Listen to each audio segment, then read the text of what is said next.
Hello and welcome to the Manage Self, Lead Others podcast, mainly for experienced and aspiring people managers.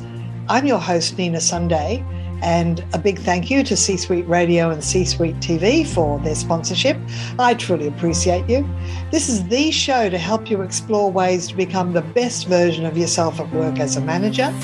Each episode, you'll hear from some of the brightest business minds on the planet who share your passion to elevate and transform team culture. They share insights in self-leadership and leading others. Together, we can make workplace culture better. Are you ready? Because it's time to manage self, lead others.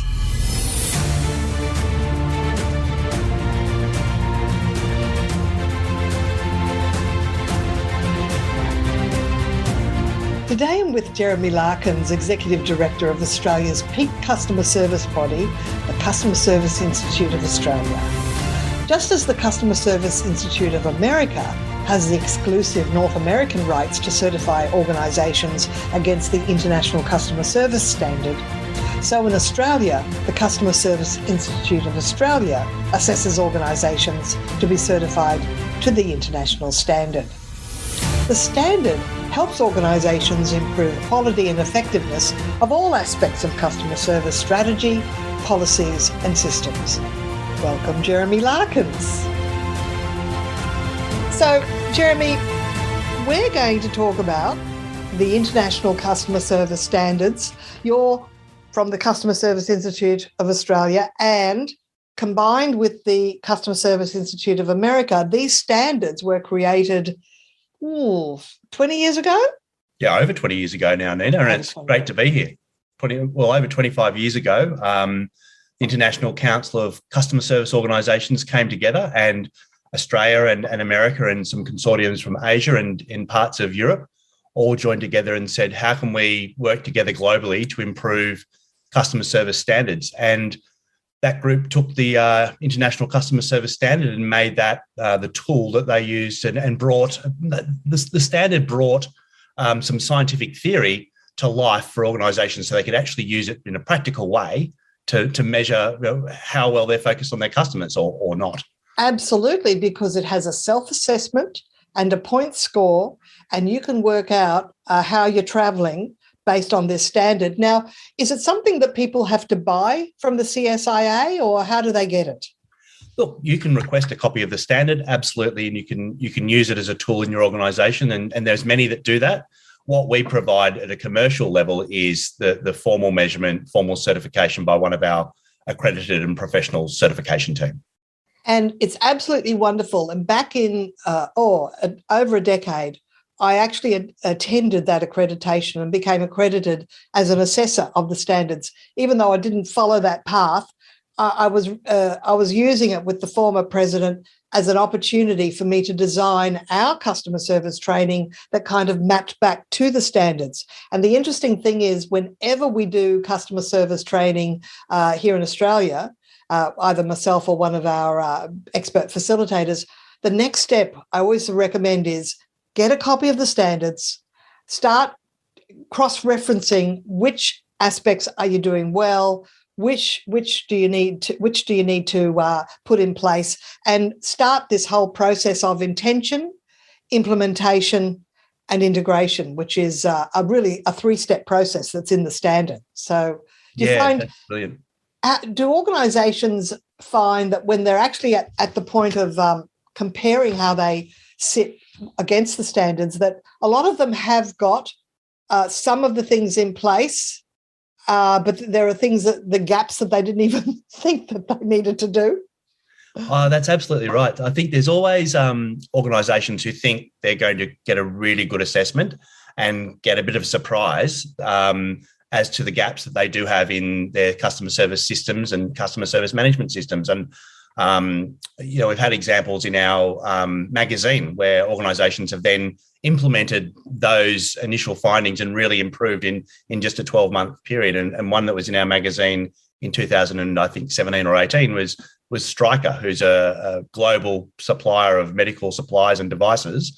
They got quite a surprise the first time we assessed them, and then but really used the information we provided very well to really improve.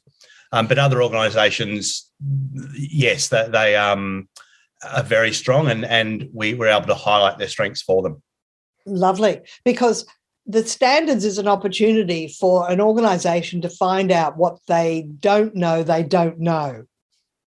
Yeah, that's really true. And to even go through the process of applying, for accreditation. It's almost like engaging a consultant, but at the end, you've got a seal of approval that you can take to the marketplace and say, look at us, we are now accredited in the International Customer Service Standard. Yeah, it's so true. And I think that's one of the ways that some organisations, they're really after that external recognition to say, hey, look, we are an organisation that takes customer service seriously, and we've had our systems audited, and we know that we're trying to focus on best practice. You do have other organisations who are really interested in that internal review and reflection, and are really interested in the continuous improvement, as you mentioned, starting at the intention and moving towards that integration. Financial perspective, productivity and growth. Yes. To understand the connection between the customer experience and organisational performance. So customer retention, revenue, profitability, and customer volume. And in earlier episodes, we've actually had speakers talk about the connection with, if you focus on culture, profitability follows. So if you focus on customer service, profitability automatically follows. So tell us about that. Absolutely. Please. And that what you've hit on there is absolutely the crux of the standard. It's why it exists. And the standard also talks about culture. So it talks about and assesses and measures organisations in terms of their employee engagement and focus, the way that they operationalise their business, and the way that they measure their success. All of that, and 3.1 within the standard actually says, can you measure the correlation between your customer service systems, your customer focus, and your organisational performance? And interestingly, that even in very high-performing organisations, it's always the area that organisations struggle with the most, to actually correlate their investments in CX, digital, staff learning and engagement, and actual customer performance leading into organisational growth. So there's a lot of work in organisations to do that. You know, it's reminded me of something that I talk about with customers when they're trying to decide, should I spend money on learning and development, improving the competencies of our staff? I say, don't see it as a training cost. Take it from the marketing budget, because if you retain your customers, you won't need to spend money on marketing to get new ones. Isn't that right? I think that's a great anecdote. Now, another perspective is customer insights, and it's the ability to articulate what is best practice in customer experience to the broader business. So it assumes that the senior leaders are actually talking about customer service to the broader business. So do you find that's a little bit of a shock to some businesses, that it's kind of behind the scenes and it's not sort of top of mind with the broader organisation? Yeah, and I think that's evolved a lot in the last, say, 5 to 10 years, and a lot more organisations are, customer focused, or at least they say they are. But I find that where that particular customer insights particularly falls down, and that communication piece, often it stops at the organisation's doors and doesn't go out further. Who are our partners? Who are our suppliers? Who are our suppliers? How well are we communicating to them? How well are we working with them to understand the customer journey, and how someone who's delivering, for instance, a parcel for a retailer, that's all part of the customer experience. How can we improve that? So absolutely, it's an area that most organisations find that they can improve in. And it's just actually going to the trouble of saying, if you get a comment from a customer, whether it's on an email or over the phone, just log it and send it and give them an address to send it to. And then have someone else be assigned to actually correlate all these different suggestions, because out of the mouths of our customers can come some of the best innovations. Isn't that right? Well, that's the standard is really at its core. It's all about service and product design. Yeah. It's completely built from customer input. The trend is not so much customer service, but customer experience. So do we still use both terms, or does CX, customer experience, override the old customer service term? They're actually two separate things. So customer experience, to me, And look, I know the words are interchanged and probably misused at times, but for me, customer experience is that entire customer experience. So what the product or service actually feels like, how they engage with it in the first place, how they engaged with the organisation they've purchased it from, how easy was it. Within that engagement point, so when the customer starts to interact with the organisation, that's where the service comes in. So it's actually at that point. But service itself requires all that planning, blueprinting, journey mapping, personas, in order to optimize customer service as they go through that experience. And it also is part of customer insights, which I think is sort of really the nub of the standard. Understanding the lifetime value of a customer. That's definitely one of the modules in our workshops where, you might, it's not about taking or thinking, oh, that's a couple of $100, that interaction. How many times do they order this couple of $100 and over how many years? Oh, absolutely. And it's even, it might be a small value purchase that people do one-off, but you've got to think about what is that person going to do with that product? How are they going to communicate that to their family, friends, and colleagues? So are you going to generate a whole kind of small volume, one-offs, understanding that the value of the customer may not be in their own purchases, but by their influencing decisions on others. So it has many aspects. Now, another perspective is customer relationship. And one of the attributes is having a customer charter. And that's been in the standard for as long as I can remember, maybe a customer charter on their website. And I can name a couple of companies in Australia, at least, that are very, very good about having a customer charter. Am I allowed to say, Amy? Oh, of course you can. Because I remember when I was, it's AAMI in Australia. I'm not sure if they're global as well, but whenever I still have insurance with them, but if I got something in the mail, I had a lovely little a small flyer that was nice and glossy. That was their charter. And then if you went to their website, you could click on the charter. So few companies have that. I think an energy company had it. I suppose more people have it now. Would that be right, Jeremy? Yeah, I think often it's not branded as a customer charter because that's not, modern. Customer charter is probably language from the 90s and early 2000s, but we still call it a customer charter. But essentially it's your customer promises. And are they accessible? Are they communicated internally? So often organisations start with understanding and developing their own customer values.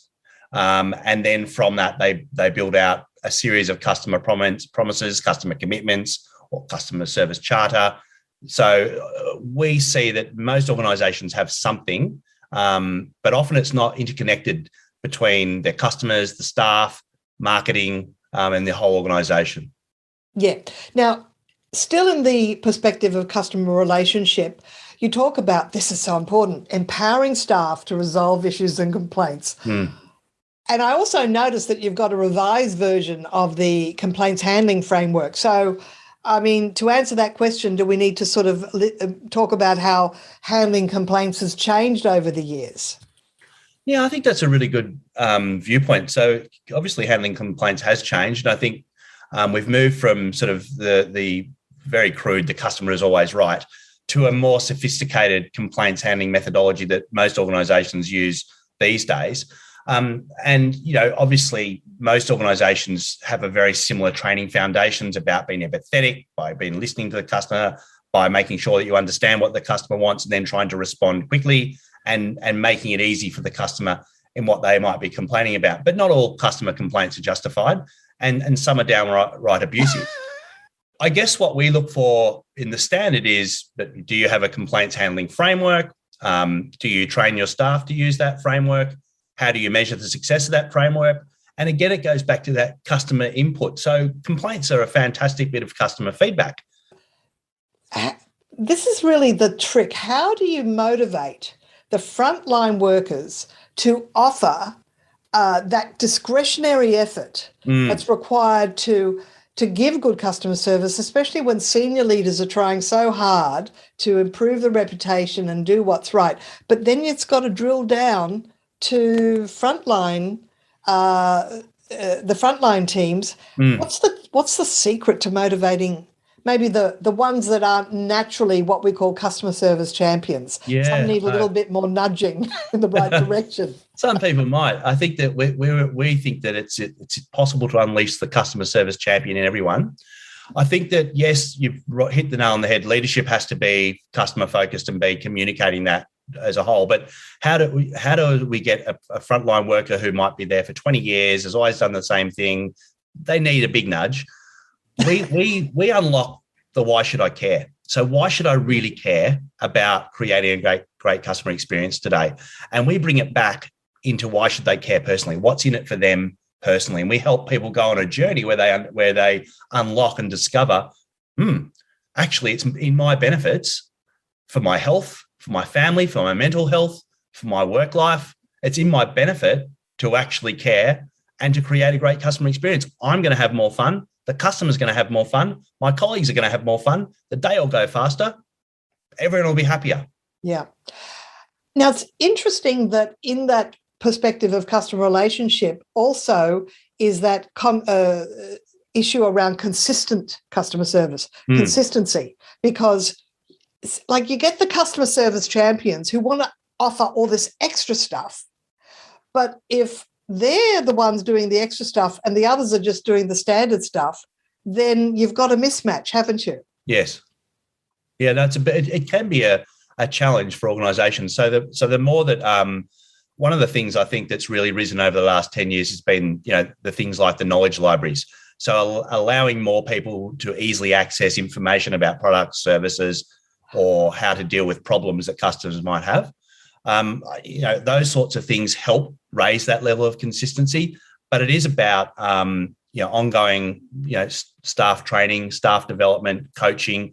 We see now AI being a big part of that, auditing the calls that people are receiving and making, and then giving feedback to people pretty rapidly around the language they've been using, the services and the way they've described them and things like that. So the evolution of technology is making it possible for more and more organisations to become more consistent, but they need to measure it. One of the final perspectives to measure yourself against is technology. Are you using technology to enhance customer service for existing and potential customers?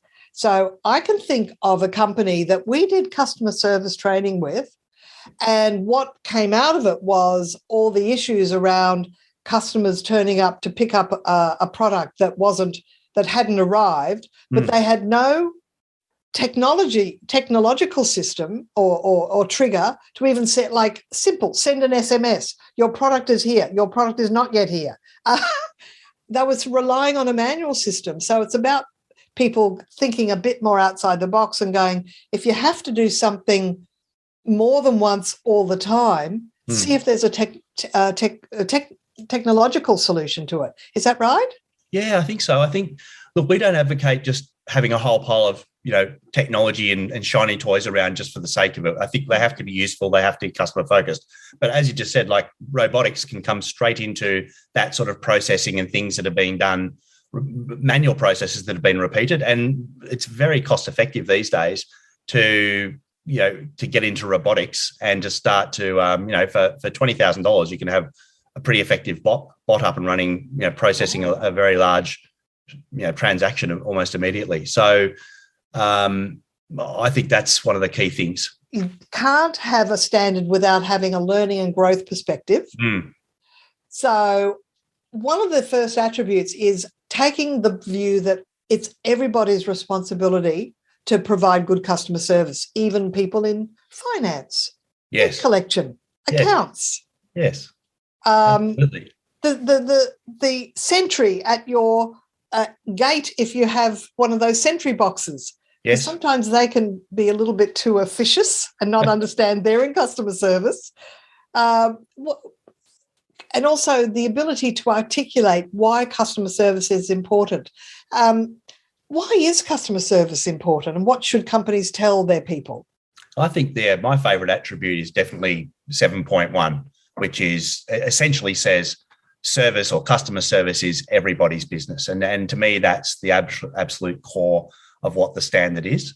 In terms of what organisations need to do around that is to promote that initially internally. So the leadership has to grasp onto it and say, customer service is my focus. And then to their teams, customer service should be your number one priority. It's your job, even if you're in governance, risk, finance, no matter where you are in the organization, we need to be as one, focused on our customer promises and focused on our customers. And why is it important? Well, for any organization, scientifically proven, if you focus on your customers, you'll have more success, for whatever success looks like for you. Learning and growth is such a big part of the standard. And the reason it is because, as you said, if you have great employee engagement, which is really, as you've described, giving them purpose, if you have great employee engagement, then you have great customer service, and then you have great organizational success. What do you think, Jeremy, is the biggest mistake companies make in customer service? What's the biggest gap when you sort of start looking at their processes? I think the biggest mistake is assuming that they know what their customer wants and that they've asked enough questions. And you cannot measure, you cannot ask, you cannot survey enough at every end of every part of the journey. And then I think so. Organisations do attempt to do that. Don't get me wrong, but I think often they assume they've got the information they need, and they go and build products and services based on that information without properly testing it. Now, I'm not saying that organisations don't spend hundreds of thousands on research and focus groups and consultants, but predominantly, what do we see? Not enough measurement and assuming that the measurement that has been done is enough. Yeah. I think the best consultant they could get in would be themselves working with the standard, and just then maybe getting some of their team to get accredited in your, I think that would be a worthy use of their training and marketing dollar. So totally agree. I've held the Customer Service Institute of Australia and the Service Institute of America in the highest esteem since at least 2004, when I first became involved. You also do the annual awards. Yes, we do. Very excited. Yeah. And we're planning to have a live event, black tie sit-down meal once again. The last 2 years we've been online. Right. And prior to that, we're at the Melbourne Convention Centre. So, yeah, very excited. It's just opened for nominations last week, and we're expecting hundreds and hundreds of more fantastic stories from organisations and individuals all across Australia again this year. To be nominated, do you have to have been assessed according to the standard? No, you don't need to be a member of CSIA. You don't need to be a client of CSIA or been through the process of certification. The awards are judged based on the 4 key perspectives that you've taken us through today of the standard. But people just need to write a short paragraph relating their submission to each one of those perspectives and provide all sorts of different types of supporting documentation or videos or pictures or whatever they'd like to send us. For all the different categories. And again, you can go to the website and see all the different categories that are available for organisations and for individuals. And we'd love to have your nomination this year. Well, for all the listeners out there that want to win a customer service award, go to it. And also let me know that you've been inspired to put in a submission, because it's always nice to know that a conversation like this has spurred people into action. So, and also, if you've got a good team that is giving great service, it's great acknowledgement and reward for them to actually rally together to seek an award. The Institute is doing great work, Jeremy. It's been fabulous talking with you today. Oh, it's been lovely to be here today, Nina, and thank you very much. We love what we do, and we really don't want to do anything else other than to help people see the world through a customer lens. This episode, we've been speaking with Jeremy Larkins on the Manage Self, Lead Others podcast for experienced and aspiring people managers. I'm your host, Nina Sunday. Thanks for listening. Until next time.